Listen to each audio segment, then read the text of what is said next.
నమస్తే న్యూస్ 24 తెలుగుకు స్వాగతం. నా పేరు హరిప్రియ. ముందుగా వార్తల్లోని ముఖ్యాంశాలు ఇప్పుడు చూద్దాం. మహాత్మా గాంధీ పేరును అవమానపరిచే విధంగా కేంద్రంలోని బీజేపీ ప్రభుత్వం ఉపాధి హామీ పథకంలో ఆయన పేరును తొలగించి విబి రామ్జీ పేరును తీసుకువచ్చిందని మంత్రి పొన్నం ప్రభాకర్ ఆరోపించారు.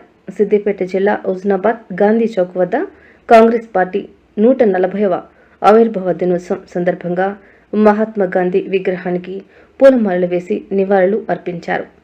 ఉపాధి హామీ పథకం నిర్వీర్యం చేస్తూ కేంద్ర ప్రభుత్వం తీసుకువచ్చిన బిల్లుకు వ్యతిరేకంగా నిరసన తెలియజేశారు. గ్రామీణ ప్రాంతాల్లో ఉన్న ఇబ్బందులు దృష్టిలో ఉంచుకొని సోనియా గాంధీ, మాజీ ప్రధాని మన్మోహన్ సింగ్ నాయకత్వంలో మహాత్మా గాంధీ ఉపాధి హామీ పథకాన్ని తీసుకువచ్చారని, కేంద్రంలోని బీజేపీ ప్రభుత్వం ఎన్నికల ఎజెండాలో అర్బన్ ప్రాంతాల్లో ఉపాధి హామీ తీసుకువస్తామని చెప్పి చివరకు ఉపాధి హామీ పథకానికి నిర్వీర్యం చేస్తుంది అన్నారు.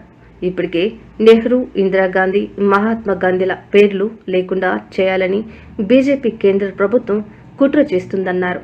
కేంద్ర ప్రభుత్వ నిరంకుశ వైఖరికి నిరసనగా రేపు రాష్ట్ర వ్యాప్తంగా గాంధీ ఫోటోలు పెట్టుకుని ఉపాధి కార్యక్రమాలు చేస్తూ బిల్లుపై నిరసనలు చేయాలని పిలుపునిచ్చారు.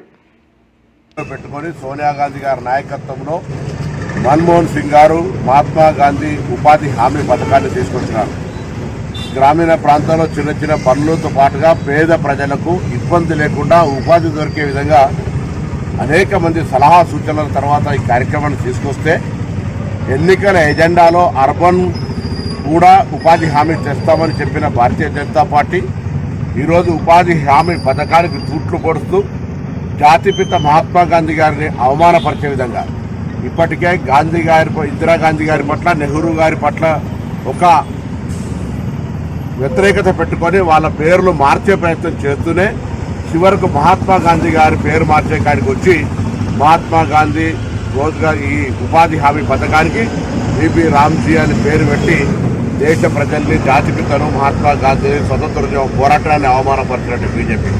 అందుకే రేపు రాష్ట్ర వ్యాప్తంగా గ్రామాల్లో సైతం గాంధీ గారి ఫోటో పెట్టుకొని ఉపాధి హామీ కార్యక్రమం అందరూ కూడా కలిసి ఈ కార్యక్రమం రూపం మార్చొద్దు, పేరు మార్చొద్దు అనేటువంటి డిమాండ్ మీద ప్రొటెస్ట్ చేస్తాను కేంద్ర ప్రభుత్వ వైఖరికి నిరసనగా. అందుకే ప్రజలంతా కూడా ఆలోచన చేయాలి. భారతీయ జనతా పార్టీ పేర్లు మార్పు చేసి గాంధీ కుటుంబం పట్ల అసహ్యంగా వ్యవహరిస్తున్నటువంటి విధానాన్ని ప్రజలంతా గమనించాలని సందర్భంగా కోరుతా ఉన్నాను.